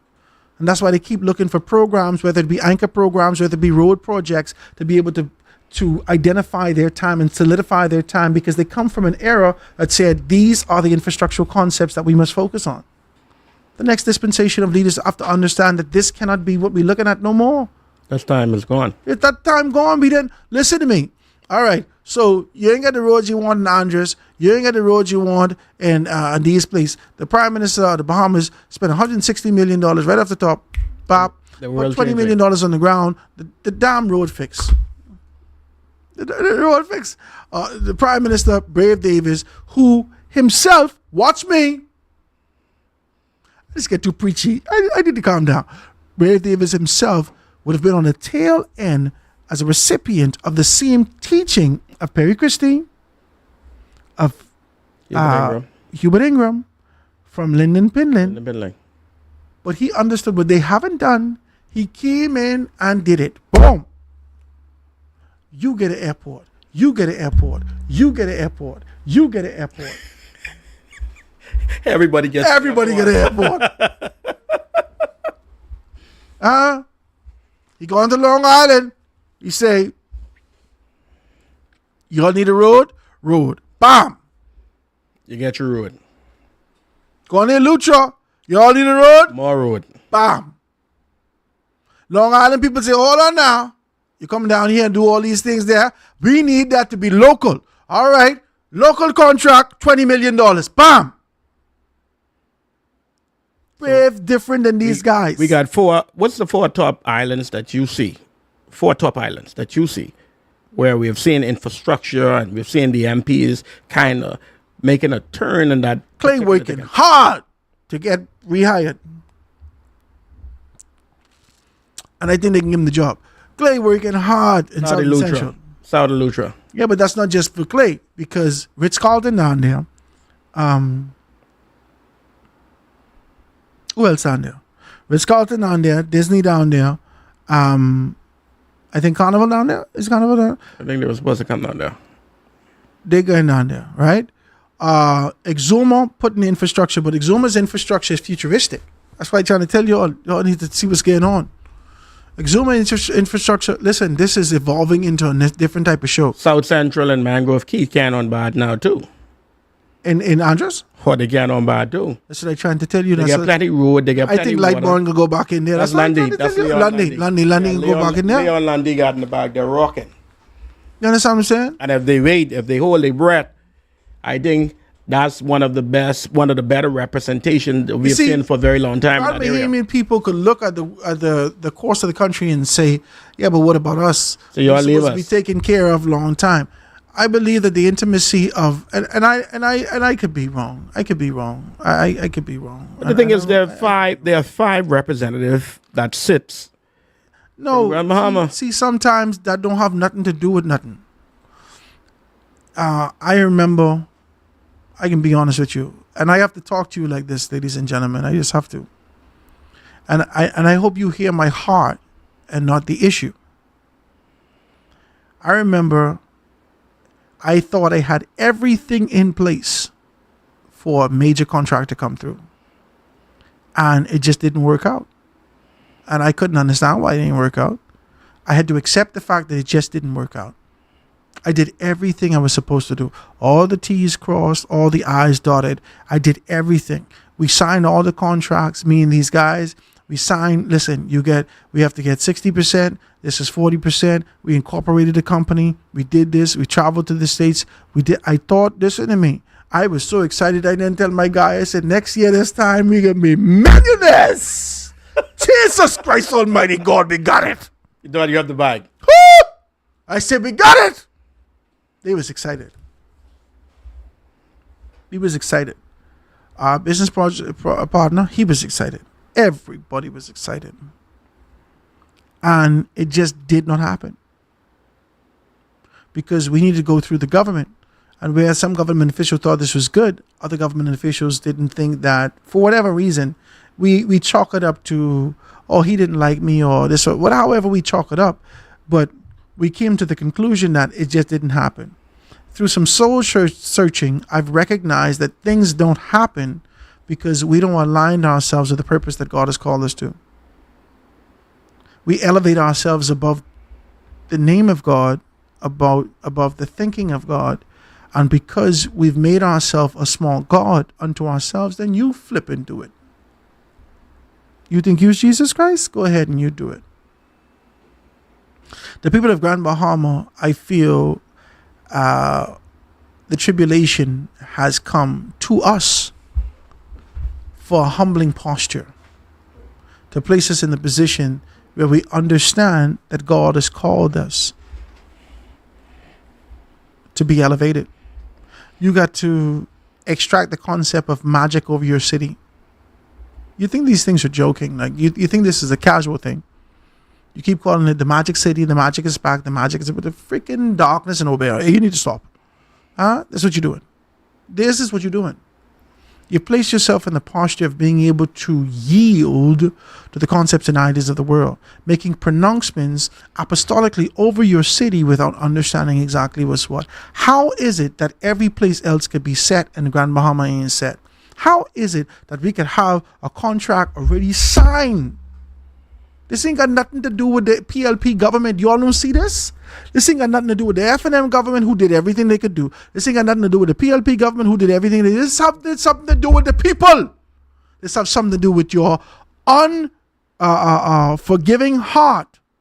This has something to do with your heart that you have not turned away from your wicked ways and gone back to God. This has something to do with you elevating yourself beyond the position of where God has called you to be. How could it possibly be over the course of 2 administrations, almost 3, that no one sign a contract with you, that all your young people leave it, that prostitution rampant in your island, that sickness going crazy in your island. Something you need to see what I say to you. Are you only going to look at the administration that sits before you?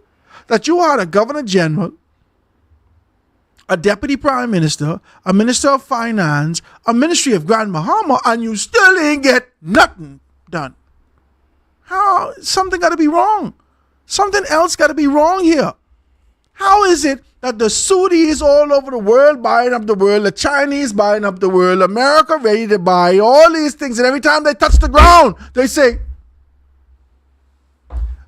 thanks guys, but no thanks. Something got to be wrong. Something have to be wrong here, and I don't think that this is a tangible physical wrong. I think that this is immorality, something intangible, something unseen, and something that we collectively have to be able to go back to. Now, if you don't believe in Jesus Christ, if you don't believe in the spiritual elements, if you don't believe that these things go hand in hand, as it is in the heavens, so shall it be in the earth, then okay, I don't have nothing else to say to you. You believe science can fix it. Science ain't fix it over the over the Christie administration. Science ain't fix it over the Ingram administration, because we had this issue from Ingram, you know. Ingram could not sell the Princess Casino Club. He couldn't sell it. Christie had worked something out. They found out the people, if memory serves me correctly, had some ties to the mob. This thing going, traveling all the way back. And I think this is a desire to be able to rid the country of the declarations that you've placed over it. You all think only us living? The rocks living. Jesus Christ said that if you don't praise him, the rocks will cry out. Well, how the hell the rocks could cry out? They only could cry out if they living. You think they ain't living? They living. Even your house with all the wood and all the cement you put in there, you think they dead. Your house living with vibrance. Soon as you shut that up, then it start to die. But soon as you go in there and you start to sing and dance and play music and whatnot, your house alive. Everything is alive in this world. It's living.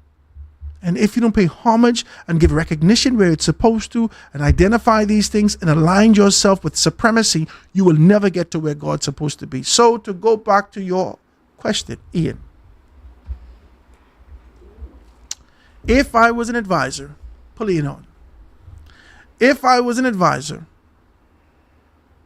to this Davis administration, or to any administration, the very first things we have to do is understand sensitively.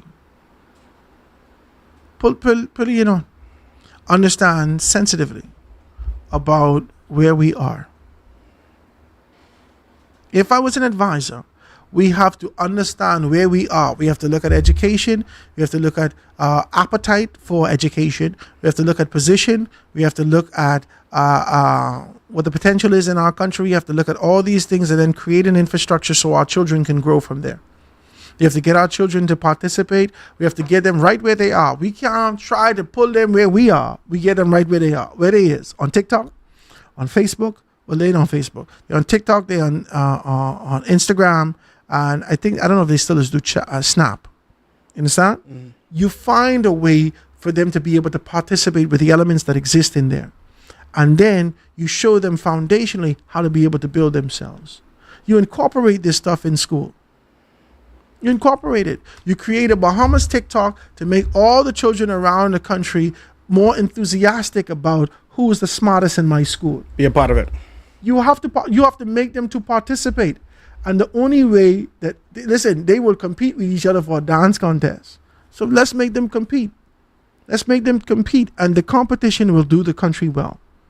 And then you incentivize them. So you create incentives for them to be able to travel the world, to see these things. Oh, I didn't know they could do that. I didn't know we could do that. I didn't know. And then the next generation, because for the most part, a lot of this generation is lost.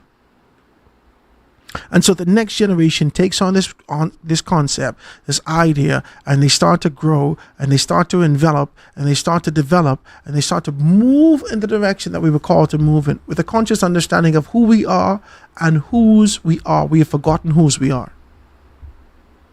And maybe this is my faith, and maybe this is my conviction, and maybe this is my position. Maybe you don't feel like this as a nation. But it's time for us to get back to where God has called us to be. This is how I feel. This is how I am convinced in my faith that we've lost our course because we've charted a different one. How can we call the city of Freeport the magic city and expect magic implications not to follow that? But Jesus, every time you make a wish with the genie, it's a problem. I lie. Every movie I ever watch, there was a caveat to your wish. Every time every time. And you can put your hand in the darkness and make a pronouncement of darkness over your space and don't expect something to happen. Only way and reason calamity don't befall the capital of Nassau the way that we expect it to, or the way that we see it happen from the external standpoint with hurricanes and this and that, is because God has his hand on the city center of Nassau to ensure that the country could continue to thrive. Because if what has happened to Grand Bahama happens to Nassau, this country would be gone. If the calamity that Grand Bahama and Abaco has endured, has suffered with the hurricanes that continue to be able to bombard their shores, if that was to happen in Nassau, what happened in Long Island, if that was to happen in Nassau, our economic engines will come to an absolute standstill. People will find themselves moving back to their family islands because of the potential of crime that's going to happen in the city. And they saying, well, we might as well just go back home and live. But should all the focus be to Nassau, the city of New Providence, or should we? A government's responsibility should be able to shift the focus. The focus is Nassau. And governments love the fact that they could control the narrative of what's happening in the city of Nassau, right? This is why they have not really been able to enforce local government in the city of Nassau, because they like this sort of an idea of being able to be funneled through the representative in this particular space, as opposed to being able to give a true opportunity for the powers that be in empowering the Bahamian people. This is what we're seeing. We got to do better than this. And you always just provoke me to these kind of good conversation. I just enjoy this, you know. The people love it. I just enjoy this, boy. I just enjoy this because I need you to know that I don't fake this stuff. I don't fake this stuff. I got skills, guys. I got some skills. I'm good at what I do. And that ain't because of me. That's because God has placed this thing on me. I got some skills. I bad at what I do. Maybe not at what you do. I don't know what you just do. But I bad at what I do. You understand what I'm saying? And so I could take this and I could go to a private entity. I could go working for Bahama. I could apply for Bahama. They make me a director today.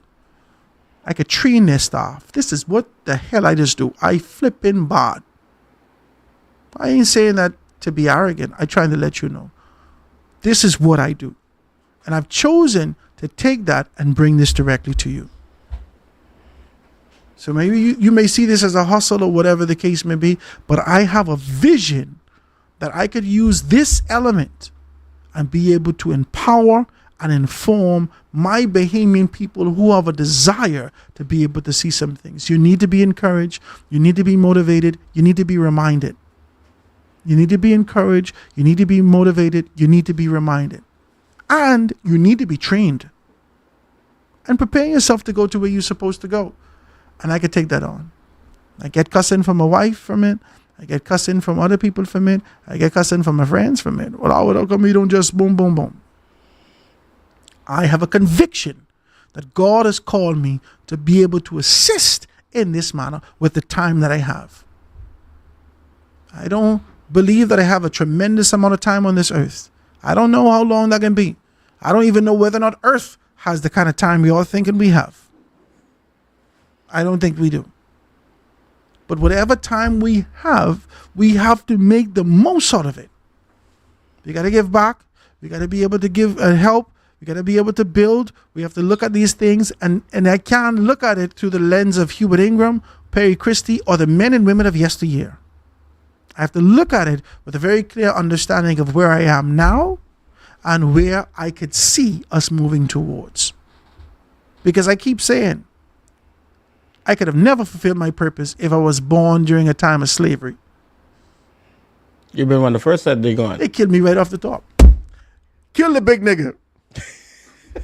Shoot his ass. What they gonna do? Work him to death? Whip him to death. Wrap him up. I fighting. Listen to me. I'm fighting. Oh, Howard, they wouldn't put you outside. They might as well put me outside because they ain't put me inside because I can figure out a way to get killed anyhow. Inside, I can get your wife pregnant. I can do it. We can do all of these things. Slavery time wasn't for me. This my time. Malcolm X time ain't for me. This my time. Berlin Wall. Yeah, listen, when the Berlin Wall broke, I think it was 81, is when I was born. This dispensation, who understood, even with a pinch of rebellion, even with a pinch of irreverence to the traditions that existed in this space, with an understanding that we must be able to get back to conviction, this is who we are. And we got to take our rightful place. Come on, Ian, talk to me. I think that you really take our rightful place. You said a lot. I think that the Bahamian people can appreciate the fact that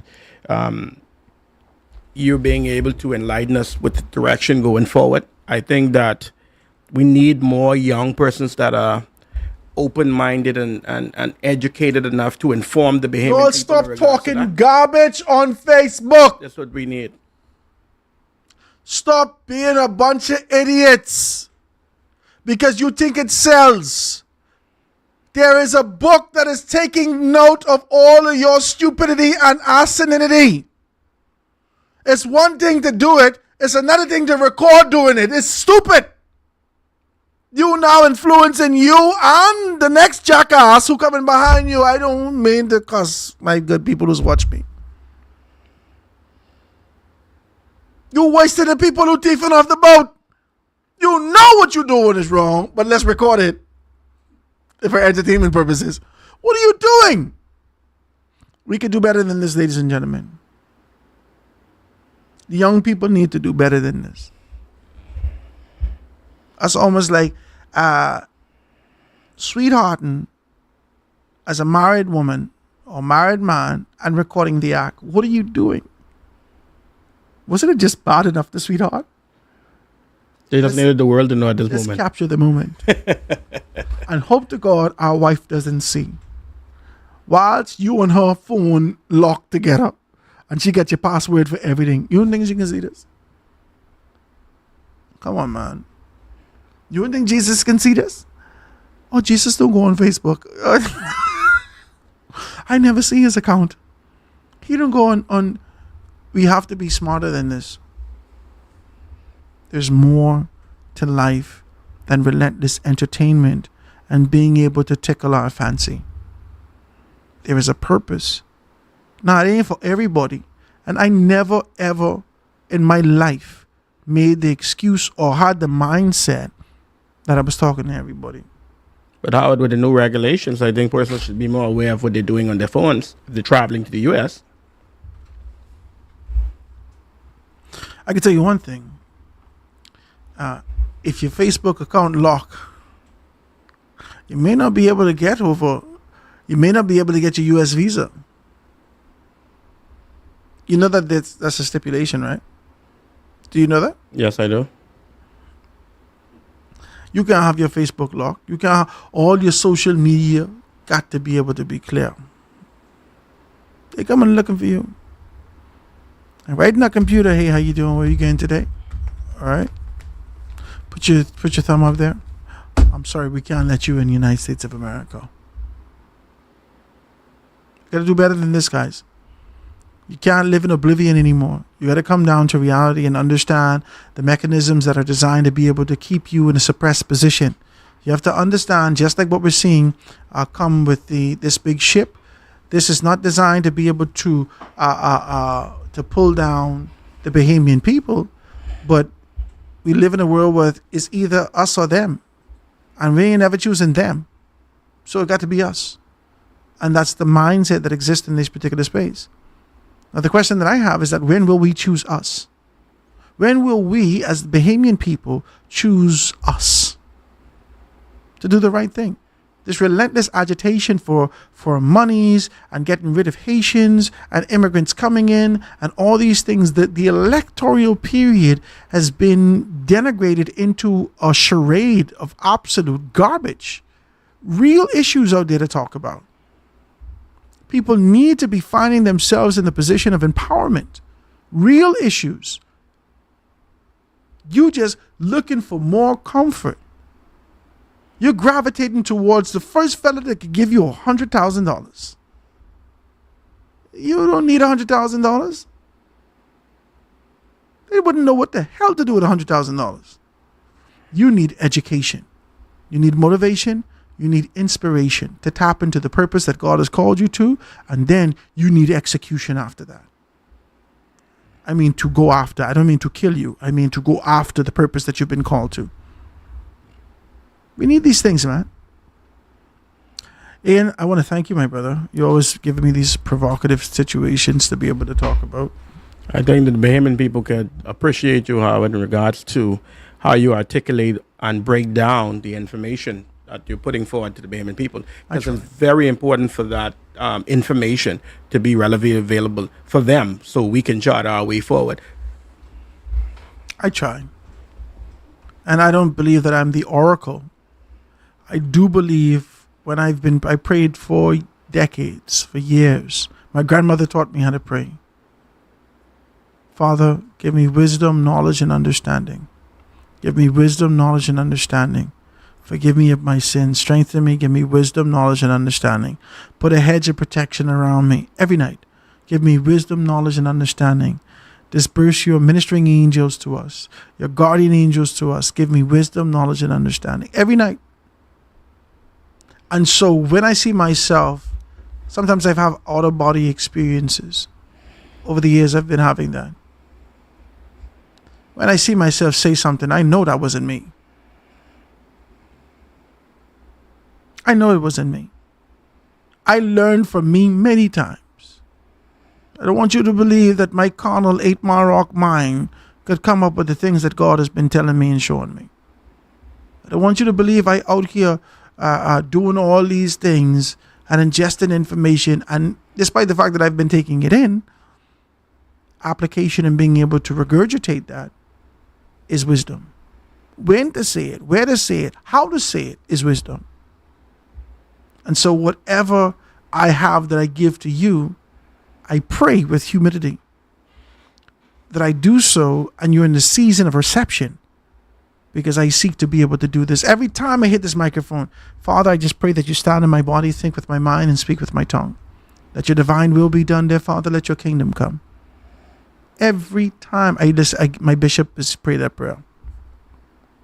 Stand in my body. These aren't just words, guys. These are declarations for the purpose that God has called us to. We must get to where God has called us to. Ain't nothing like after this done and you stand up and you say, oh, I didn't know. Well, hell yes, you knew. You chose to ignore. Let's choose the right thing for the Bahama land. Tomorrow, guys, we're going to have sitting with us at 12 o'clock. I don't know if he's coming on for 1 hour or if he's going to be coming on for 30 minutes.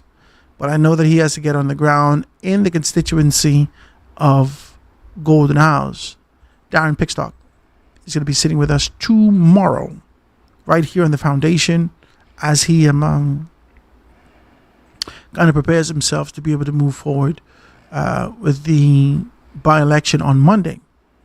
And also, I just got a call as I was sitting here. You didn't see me touch my phone. I just got a call. Karen Brown would love to be able to sit with us tomorrow also. And I'd love to have her and be able to have that kind of a conversation.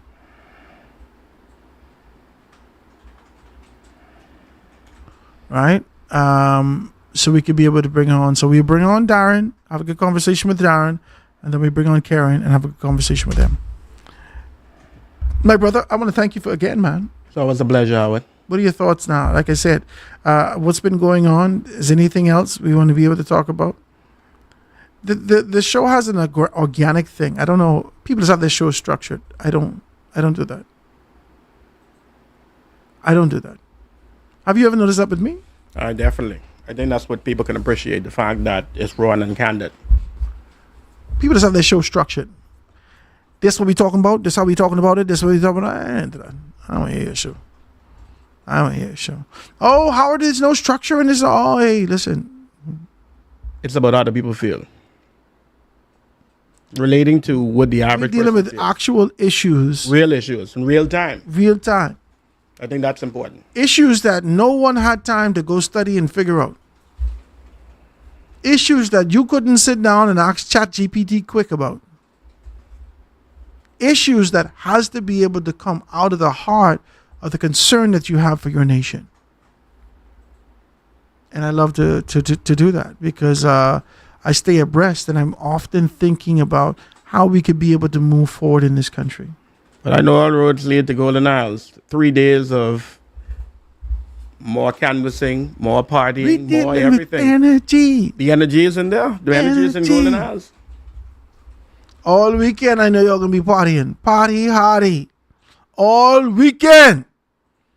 Guys, on Monday, we should be going live from Golden Isles. Golden Isles. Correct? Correct?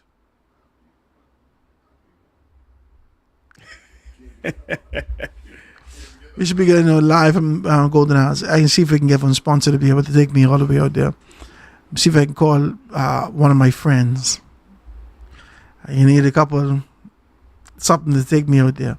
But I'd like to be out there, guys, and be able to do this thing live with you so we can make some things happen and have good conversations with that so we can be able to do that. We probably go for an hour or so earlier on Monday, right? So instead of being able to start at 12, we probably start at 10. Yeah. We probably start at 10. If we can be on live on location, we shouldn't let people walk past me all day and don't say nothing to them. No, we can talk. So we probably start at 10. We grab the microphone and start having conversations from 10 o'clock in the morning. People would have started voting from 8 o'clock in the morning. And so that means anybody who had to go to work, anybody who had to do anything, they just touch the, go there, vote, and leave. And so I'm thinking if we start there around 9:30 set up, and then by 10 o'clock we could go live and touch these particular persons, we can capture the true essence of those things. By the time as we're done with the show, we should have talked to everybody and their ma, and we should be able to get a good feel for what the results would be later on that evening. So I'm looking forward to that. I'm looking forward to being able to make that happen. I can see if I could be able to squeeze a couple $. Let me go make a couple telephone calls. Tell them stay tuned. You know nobody, eh? Tell them stay tuned. Hey, Jesus. You want somebody sponsor the show, eh? We won't go out there to Golden Isles. This man then do this to me. I said, are we going to do it already? He said, yeah, Howard. No problem. Big grin. We need to go, all right? All right, guys. I want to thank you guys so much for being able to tune in with us. Ian, it's always a pleasure, always wonderful. Ian's going to be joining me on Monday, God Spare Our Lives, on by-election day. So tomorrow we got Pickstock, we got Karen Bound, and then on Monday we're going to be out there on the ground in Golden Isles at one of the largest polling divisions, and we can take it from there. See you guys tomorrow, God Spare Our Lives, right here on The Foundation.